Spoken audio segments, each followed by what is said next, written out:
नमस्कार, एक बार फिर से आप सभी का बहुत बहुत स्वागत है हमारे इस प्लेटफॉर्म पर। और जैसे कि आप सभी जानते हैं कि भैया इजराइल और ईरान वॉर चल रहा है, इस बीच बहुत सारे जो ऑयल टैंकर्स हैं वो फंस चुके हैं। तो यहाँ पर इंडिया के जो पड़ोसी देश हैं, अब वो इंडिया से गुहार लगा रहे हैं कि भाई हमें ऑयल सप्लाई चाहिए। और इस तरीके से इंडिया साउथ एशिया की जो कंट्रीज है ना, उनका ऑयल हब बन चुका है। हम सभी जानते हैं कि इस समय बांग्लादेश, नेपाल, भूटान, इन सभी कंट्रीज के क्या हालात हुए पड़े हैं, और इसके बावजूद भारत जो है वो यहाँ पर सपोर्ट करने के लिए रेडी है। तो चलिए इसी के बारे में थोड़ा सा बातचीत करेंगे और डिटेल में जानेंगे कि कैसे भारत अगेन यहाँ पर एक सपोर्ट के समय, जब भी हमारे पड़ोसी देशों को आवश्यकता पड़ी है तब तक भारत ने सपोर्ट किया है और ये वापस से अब सपोर्ट कर रहे हैं। लेकिन प्रश्न चिन्ह ये उठता है कि क्या हमें वही रिजल्ट मिलेंगे जो बिफोर हमने देखा, पहले हमें मिले हुए हैं। तो सुनते हैं इसको डिटेल में। तो आप सभी जानते हो कि भैया स्ट्रेट ऑफ हॉर्मुज बंद है और यहाँ से जो जहाज है वो नहीं निकल पा रहे हैं। ये वो सारे कंट्रीज हैं जहां पर ईरान द्वारा हमले किए गए, यहाँ पर जो बेस थे उनको तबाह कर दिया गया। और जो एनर्जी होती है ना, वो किसी भी देश के लिए बहुत ज़्यादा इंपॉर्टेंट हो जाती है। तो अब ये खबर निकल करके आ रही है कि इतनी सारी क्राइसिस के बीच यहाँ पर जो नेबरिंग कंट्रीज हैं वो अब इंडिया की तरफ रुख कर रही हैं। वो इंडिया से गुहार लगा रही हैं कि भैया हमें भी ऑयल सप्लाई दी जाए। देखिए, ब्लूमबर्ग में निकला, India's neighbours turn to New Delhi to help ease fuel shortage. ऐसे तो ये जाते हैं, चाइना की गोद में बैठ जाते हैं, लेकिन जब प्रॉब्लम या संकट की घड़ी होती है तो उन्हें सिर्फ इंडिया दिखाई देता है। तो अब इंडिया को क्या करना चाहिए? मतलब आप लोगों से मैं ये पूछ रही हूं, क्या इनको वाकई सपोर्ट करना चाहिए या फिर इनको कह देना चाहिए जाओ तुम भाई चाइना के पास चले जाओ। चलो, मध्य पूर्व में चल रहे संघर्ष के कारण स्ट्रेट ऑफ हॉर्मुज के प्रभावी रूप से बंद होने से दक्षिण एशिया के कई देशों में जो ऊर्जा आपूर्ति है वो प्रभावित हुई है। और इस स्थिति में भारत के जो पड़ोसी देश है ये भारत से कह रहे हैं कि हमारे लिए अतिरिक्त ईंधन की आप आपूर्ति कर दें। यहाँ पर विदेश मंत्रालय के प्रवक्ता हैं रणधीर जायसवाल, इन्होंने एक प्रेस अभी ब्रीफिंग करी थी और इस प्रेस ब्रीफिंग में बताया कि भारत के कई पड़ोसी देश ऊर्जा निर्यात, विशेषकर डीजल की अतिरिक्त आपूर्ति के लिए अनुरोध कर रहे हैं। उन्होंने कहा कि इन अनुरोधों की समीक्षा हम कर रहे हैं कि भाई वो क्या डिमांड कर रहे हैं हमसे और क्या क्या उनकी मदद भाई भारत सरकार कर सकती है, क्योंकि अभी ये संकट की घड़ी सिर्फ हमारे पड़ोसी देशों के लिए नहीं है, ये भारत संकट की घड़ी भारत के साथ भी है। भारत को भी तो अपने यहाँ के लोगों के लिए आपूर्ति सुनिश्चित करनी है। हमारे यहाँ पर एलपीजी का स्टॉक लोगों ने करना शुरू कर दिया, इस वजह से एलपीजी की आपूर्ति नहीं हो पा रही है। तो ये समस्याएं हैं। तो यही उन्होंने बोला कि हम उनका जो अनुरोध है उसकी अभी समीक्षा कर रहे हैं। कोई भी निर्णय लेने से पहले भारत की पहली घरेलू जो जरूरतें हैं उनको देखा जाएगा, वो पूरी हो रही होंगी और इसके बाद अतिरिक्त चीजें बच रही होंगी, तब हम उनकी उपलब्धता का ध्यान रखेंगे। तो ये पूरा एएनआई में देखिए यहाँ पर निकला था और बात इन्होंने करी थी कि भैया किस तरीके से चीजें हो सकती हैं। नाउ आगे आ जाते हैं। अब देखो यहाँ पर सबसे पहले जो कंट्री आपको देखने को मिलेगी दैट इज बांग्लादेश। एक तरफ तो जैसे ही भाई सत्ता परिवर्तन होता है, आप देखोगे तो शेख हसीना जी की सरकार गई थी, यूनुस सरकार आई थी और इसके बाद बहुत अच्छी अच्छी डील्स यूनुस सरकार के द्वारा चाइना को दे दी गई। यूनुस सरकार चाइना की तरफ रुख करने लगा। और अब जब एक संकट की घड़ी है, अब जब उनको आवश्यकता है, तो वापस से ये इंडिया की तरफ आ रहे हैं और इंडिया से गुहार लगा रहे हैं कि भाई आप हमारी मदद करें। चलो आगे बात करते हैं। ये देखिए, यूएस की बात मान रहे थे, जो बाइडेन के साथ यहाँ पर इनकी बातचीत चल रही थी। यही वो व्यक्ति है जिसने बोला था कि चिकन नेक को हम अलग कर देंगे, चिकन नेक के पास चाइना को अपना बेस बना लेना चाहिए। और ऐसा नहीं है कि हम पहली बार अपने पड़ोसी देशों की मदद कर रहे हैं। टर्की की हमने मदद करी थी, ऑपरेशन दोस्त चलाया था, उसके बाद हमें पता चला कि पाकिस्तानी जो ड्रोन्स हमारे इंडिया में भेजे गए थे वो टर्किश ड्रोन थे, टर्की से लेकर के यहाँ पर आए। इसके बाद सेम बांग्लादेश के साथ ये सिचुएशन हुई 2024 में, जब यहाँ पर जरूरत पड़ी थी तो भैया हम ही ने 50 के जो टन राइस है वो उपलब्ध करवाया था जब राइस की क्राइसिस पड़ी थी। तो इंडिया समय समय पर यहाँ पर मदद करता रहता है, लेकिन फिर भी जो नेबरिंग कंट्रीज हैं वो कहीं ना कहीं हमें समय आने पर आंख दिखाने लगती हैं। तो ये जो थोड़ा सा डिसबैलेंस है ना चीजें, इस पर हमें थोड़ा गौर से ध्यान देना चाहिए। इसको बैलेंस करने की जरूरत हो जाती है इंडिया को, और अपनी डिप्लोमेसी को और भी ज्यादा स्ट्रॉन्ग करने की जरूरत हो जाती है कि भाई जब आपको आपके ऊपर कोई संकट आता है तो आप तुरंत इंडिया की तरफ आ जाते हो, और जब ऐसे आपको पता चलता है कि भाई नहीं अभी तो सारी सिचुएशन ठीक है, तो आप दूसरी कंट्रीज के बहकावे में आ जाते हैं। नाउ ईरान युद्ध के कारण बांग्लादेश में तेल का संकट इतना ज्यादा बढ़ गया है कि भाई इन्होंने ये तक जारी कर दिया है कि बाइक के लिए सिर्फ 10 लीटर तेल मिलेगा और जिनके पास यहाँ पर कार है उनको सिर्फ 40 लीटर ही तेल दिया जाएगा। लिमिट लगा दी गई है बांग्लादेश में, तो इतनी ज्यादा ऑयल क्राइसिस है। और इसके पीछे का कारण ये था कि जो 95% बांग्लादेश का तेल आता था ना, वो भैया मिडिल ईस्ट से ही आता था, यानी कि इनकी डिपेंडेंसी हमसे भी ज्यादा थी मिडिल ईस्ट में। और इनके जहाज तो बिल्कुल भी नहीं गुजर पा रहे हैं इंडिया के। फिर भी अगर कल देखें हम, एक जहाज आया और आज 2 जहाज को मंजूरी मिली है, तो टोटल 3 जहाज इंडिया के आ रहे हैं, लेकिन इनके एक भी जहाज नहीं आ पा रहे हैं ना। अब बात करते हैं यहाँ पर बांग्लादेश। तो बांग्लादेश में भी भारत से मौजूदा समझौते के तहत मिलने वाले 1,80,000 टन डीजल से अधिक की आपूर्ति की मांग करी गई है। तो हमारे और बांग्लादेश में जो समझौता है कि हम आपको 1,80,000 टन का जो डीजल है वो उपलब्ध करवाएंगे। तो उन्होंने बोला कि अब हमें ये 1,80,000 टन के अतिरिक्त डीजल चाहिए होगा, क्योंकि हमारे पास तो 1 हफ्ते से भी कम का ईंधन बचा हुआ है ना।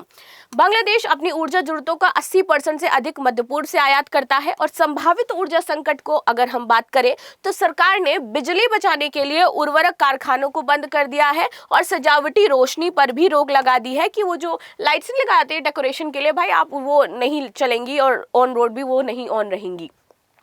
राइटर्स की अगर हम खबरों की माने तो भाई India examine Bangladesh request for diesel supply. तो अभी हम एग्जामिन कर रहे हैं क्योंकि अभी ये इंडिया का टाइम है। आपका टाइम होता है तो आप चाइना के पास जाते हो, अब हमारा टाइम है, हम देखेंगे कि आपको कितनी हमें सप्लाई करनी है और कितनी नहीं करनी है। लेकिन ये एक बेटर स्टेप बन सकता है। बेटर स्टेप क्यों? क्योंकि भैया बांग्लादेश की जो सरकार है वो अब चेंज हो चुकी है, यानी कि भारत अपनी तरफ से दोस्ती का कदम बढ़ा रहा है। और भारत ये चाहता है कि जैसे शेख हसीना के समय भारत और बांग्लादेश के संबंध थे, वैसे ही अब जो इनकी सरकार बनी है, कौन है ये?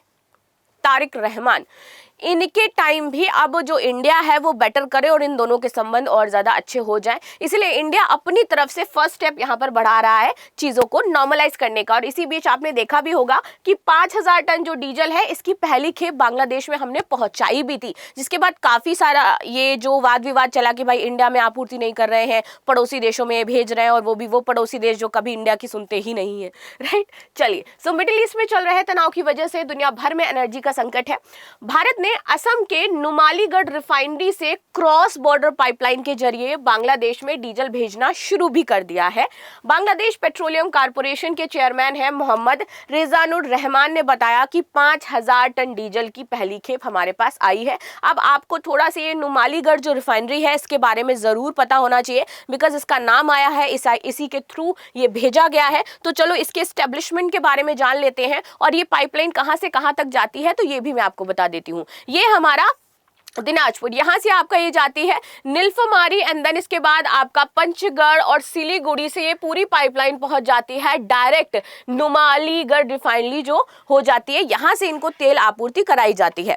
इंडिया बांग्लादेश फ्रेंडशिप पाइपलाइन भी इसको हम लोग कहते हैं कि ये हमारी फ्रेंडशिप पाइपलाइन है, जो बताती है कि हम दोनों के बीच में कितने बेहतरीन संबंध हैं। लेकिन जो पीछे शेख हसीना की सरकार गई है उसके बाद पता चला कि कैसे हिंदुओं को मारा गया, दीपू दास का मुद्दा हम नहीं भूल सकते हैं, कितना ज्यादा जो वहां के हिंदू हैं उनको प्रताड़ित किया जा रहा है। तो ये सारे कंसर्न है, लेकिन इनको देखते हुए देखो ये चीजें जो हैं ये चल रही हैं बांग्लादेश में, लेकिन इंडिया ये चाहता है कि इनके साथ साथ, क्योंकि हमने यहाँ पर जब दीपू दास की हत्या हुई तो इंडिया की तरफ से बयान दिया गया कि भाई हम ये बर्दाश्त नहीं करेंगे, वहां जो हिंदू रह रहे हैं उनकी सुरक्षा करे सरकार, ये बहुत ज्यादा जरूरी है। तारिक रहमान आते हैं, उन्होंने भी यही बात कही थी कि सभी धर्म के लोग यहाँ पर सुख शांति पूर्वक रहेंगे, कोई किसी के साथ इस तरीके का बर्ताव नहीं करेगा। तो इसलिए इंडिया भी सोच रहा है कि अगर इसी थिंकिंग के साथ हम आगे बढ़ेंगे, हम अपना दोस्ताना संबंध बढ़ाएंगे, तो शायद सिचुएशन पहले जैसी बेटर हो जाए। क्योंकि अगर दोनों ही देश खींचातानी में रहेंगे ना तो और भी ज्यादा लॉस होगा, हमें किसी ना किसी को तो फर्स्ट स्टेप बढ़ाना पड़ेगा, और इंडिया ने यहाँ पर फर्स्ट स्टेप बढ़ा लिया है, तो शायद सिचुएशन फ्यूचर में और भी ज्यादा बेटर हो पाए। नाउ अब देखो, नुमालीगढ़ इंडिया टू प्रभातीपुर बांग्लादेश, ये हमारी 131.50 किलोमीटर का पूरा लंबा पाइपलाइन का एरिया हो जाता है। इंडियन पोर्शन 0.5 किलोमीटर है मात्र, बांग्लादेश पोर्शन 126.57 किलोमीटर यहाँ पर हो जाता है। तो ये पूरा इसका जो मैंने आपको बताया कि क्या चीजें रहती हैं। आगे आते हैं, असम से जो दिनाजपुर है यहाँ तक ये पाइपलाइन है और ये पाइपलाइन का उद्घाटन 2023 में ही किया गया था और 2023 में इसको नाम दिया गया था, शेख हसीना थी उस समय, कि ये भारत और बांग्लादेश की दोस्ती को दिखाएगा कि कितनी बेहतरीन दोस्ती है हमारी। ये जो रिफाइनरी है ना, नुमालीगढ़ रिफाइनरी, यहाँ से शुरू होकर के पाइपलाइन उत्तरी बांग्लादेश का जो दिनाजपुर है इस जिले के पार्वतीपुर डिपो तक जाती है। ठीक है, आगे बात करते हैं। अब इसी कतार में दूसरा देश कौन आ जाता है जहां पर अभी झंझट सरकार बनी है? ओली के समय काफी ज्यादा ये भारत विरोधी रहे, यूएस की तरफ इनका ज्यादा रुख रहा, चाइना की तरफ इनका ज्यादा रुख रहा, लेकिन अब जब समस्या आई है तो वापस ये भी हाथ जोड़े खड़े हैं कि भैया चलो हमें ऑयल दे दो, हमें ज़रूरत है, क्योंकि इनकी डिपेंडेंसी और बांग्लादेश की डिपेंडेंसी में थोड़ा सा डिफरेंस है। पता है, नेपाल जो है वो 100% डिपेंडेंट है ऊर्जा ऑयल के लिए भारत पर, क्योंकि एक तो ये लैंडलॉक कंट्री हो जाता है, इनके पास कोई भी समुद्र तट एरिया है नहीं, तो पूरी तरीके से भारत पर डिपेंड है, फिर भी ये भारत को आग दिखाते रहते हैं। हिम्मत समझ पा रहे हो आप कि कितनी है? चलो आगे देखते हैं यहाँ पर। नेपाल ने भारतीय ऑयल कॉर्पोरेशन में एलपीजी की मासिक आपूर्ति बढ़ाने का अनुरोध किया। काठमांडू के अतिरिक्त 3000 टन एलपीजी की मांग की। हालांकि फिलहाल केवल मौजूदा अनुबंध के अनुसार ही आपूर्ति जारी रखने की बातचीत कही गई है, अलग से कुछ एक्स्ट्रा हम नहीं दे रहे हैं। नेपाल हर महीने अगर हम बात करें तो 48,000 टन एलपीजी भारत से उसको मिलती है।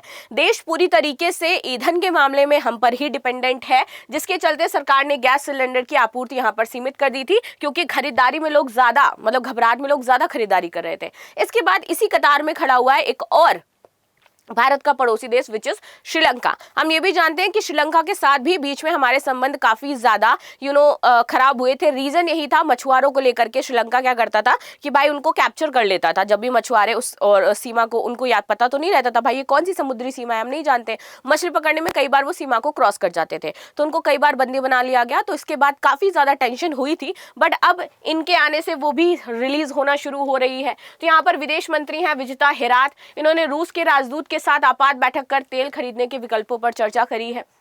सरकारी आंकड़ों के अनुसार श्रीलंका ने पिछले वर्ष 3.83 अरब डॉलर का ईंधन आयात भी किया था, जिसमें अधिकतर आपूर्ति भारत और सिंगापुर से ही इन्होंने करी थी। सरकारी तेल कंपनी के प्रमुख ने बताया कि देश के पास केवल कुछ हफ्तों के लिए ही ईंधन भंडारण क्षमता बची हुई है। यहां पर भी प्रॉब्लम जो ऊर्जा संसाधनों की है वो अब बढ़ रही है। भारत की ऊर्जा, अगर हम रणनीति की बात करें तो भारत अपनी कुल कच्चे तेल की जरूरत का लगभग 90% तो आयात करता है, ये हम भी जानते हैं, राइट। संकट के बीच भारत ने वैकल्पिक स्रोतों से आपूर्ति सुनिश्चित करने के प्रयास भी किए हैं। हाल ही में भारत ने रूस से लगभग 30 मिलियन बैरल तेल का ऑर्डर दिया है और ईरान के साथ भारतीय जहाजों के सुरक्षित मार्ग को लेकर के बातचीत भी कंटिन्यू जारी है। इसी बीच सऊदी अरब के रास सुनार बंदरगाह से कच्चा तेल लेकर के आने वाला एक जहाज मुंबई बंदरगाह पहुंच भी चुका है और ये जहाज आपका शेंगलोंग शिजमैक्स था, जिसे लगभग 1,35,335 मीट्रिक टन, करीब 10 लाख बैरल कच्चा तेल था। तो यानी कि तेल की जो दिक्कत है वो तो अभी के लिए समाप्त हो जाएगी इंडिया के साथ। लेकिन एक चीज आपको यहां पर देखनी होगी कि जिस तरीके से जो पड़ोसी देश है वो भारत के सामने हाथ फैलाए खड़े हैं कि भैया तेल की आपूर्ति हमें भी कर दो, तो ये एक अपॉर्चुनिटी भी है इंडिया के लिए कि इंडिया साउथ एशियन कंट्रीज का एक तरीके से ऑयल हब बन सकता है, राइट। तो यहाँ पर इसीलिए लिखा है, इमेज में मैं आपको बताऊंगी कि क्यों ये बात कही जा रही है। अगर मैं नेपाल को यहाँ पर लूं तो नेपाल 100% डिपेंडेंट है इंडिया के ऊपर, क्योंकि यहाँ पर एक तो ना कोई रिफाइनरी है और पूरी तरीके से लैंडलॉक है। दूसरा, भूटान भी 100% डिपेंडेंट है किस पर? इंडिया पर। स्मॉल मार्केट है, कोई रिफाइनरी यहाँ पर भी नहीं है। बांग्लादेश पार्शियल है, बट अभी इस समय इसकी डिपेंडेंसी इंडिया की तरफ ज्यादा बढ़ गई है।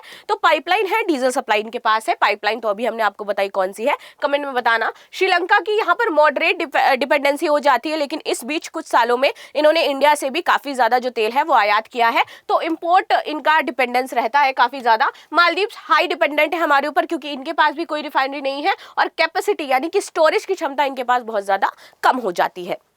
ये मैंने इमेज यहाँ पर स्पेशली इसलिए लगाई है क्योंकि पहला जो जहाज है वो क्रॉस करके आया था भैया वहां से, तो इसलिए बहुत ज्यादा जरूरी था।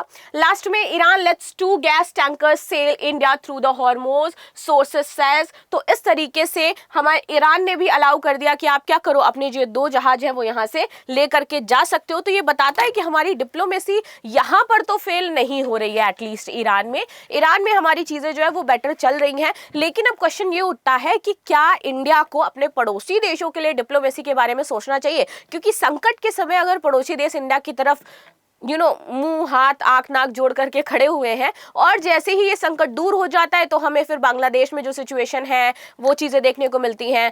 झंझट सरकार अभी नेपाल में बनी है, तो वहां से हमें कुछ कुछ ऐसे एंटी इंडियन स्लोगन देखने को मिलते हैं। तो अभी सोचना पड़ेगा हमें कि इंडिया फ्यूचर में क्या करे और किस तरह से करे। आपकी क्या राय इसको लेकर के कि इंडिया को इनके लिए ऑयल सप्लाई बढ़ानी चाहिए या नहीं बढ़ानी चाहिए, और अगर बढ़ानी चाहिए तो क्यों नहीं बढ़ानी चाहिए, तो क्यों, जरूर कमेंट बॉक्स में बताइएगा। मिलते हैं नेक्स्ट क्लास में, तब तक के लिए धन्यवाद। लाइक शेयर सब्सक्राइब करना बिल्कुल भी ना भूलें, and thank you so much.